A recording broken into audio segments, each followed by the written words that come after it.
we're doing a lot of defending of the First Amendment these days, but this is the latest official installment of our series, Defending the First, where we expose the enemies of the First Amendment: free speech, free thought. And tonight we talk to former Syracuse professor Stuart Card, who says he was fired for defending free speech on campus. Card says he was fired after he privately disagreed with the school's expulsion of students for their crude skits at a fraternity roast. Let's find out exactly what happened from the professor himself. Stuart Card, welcome to the Angle. Professor, look, my producer watched the video, the fraternity video. I guess it was an internal video. It wasn't posted on social media. And it was gross. I mean, I don't know why people make these videos. It was gross and it's profane and so forth. They say it was a satire, actually ridiculing a conservative who apparently was, a bad person, even racist and so forth.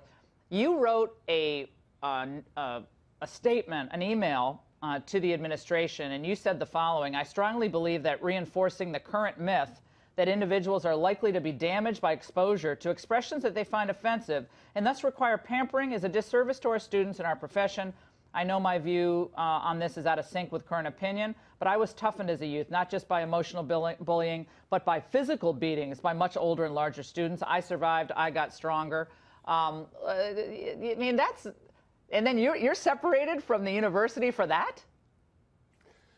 Well, I have to say, this isn't really about Syracuse University. I love Syracuse University and the good people there who are doing what they assume and feel is right.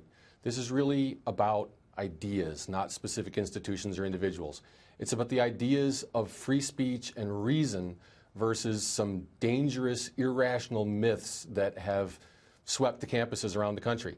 I don't know whether I was really fired or I quit. We might say that the university and I reached a mutual agreement that the beliefs and values of the university are no longer the beliefs and values. Well, hold on, Professor. You don't know if that's cute. You don't know if you quit or you're fired. I mean, was there some type of release they made you sign? Did they?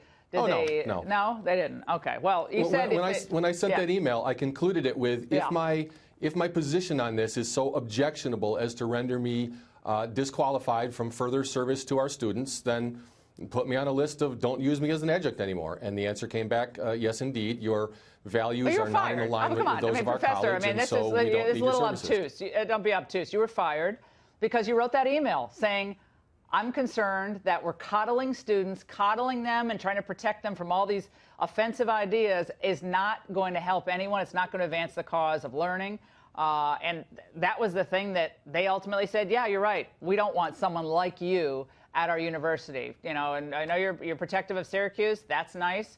But the atmosphere on college campuses today, on a scale of 1 to 10, 1 being the most pro-free speech and 10 being the least pro-free speech, where do you rate it? I'll give it an 8, but I'm shooting from the hip because I hadn't thought about that number before. Another one of these myths that I'm talking about is this myth that's really prevalent, not just on the SU campus, but on other campuses that I've been to, that all educated, intelligent, good people think pretty much the same on certain key issues where the correct answer is obvious. And obviously that's a myth. Yeah, excellent and I'm guessing point. it's that myth we're going to have you on led radio tomorrow. Great point, as always.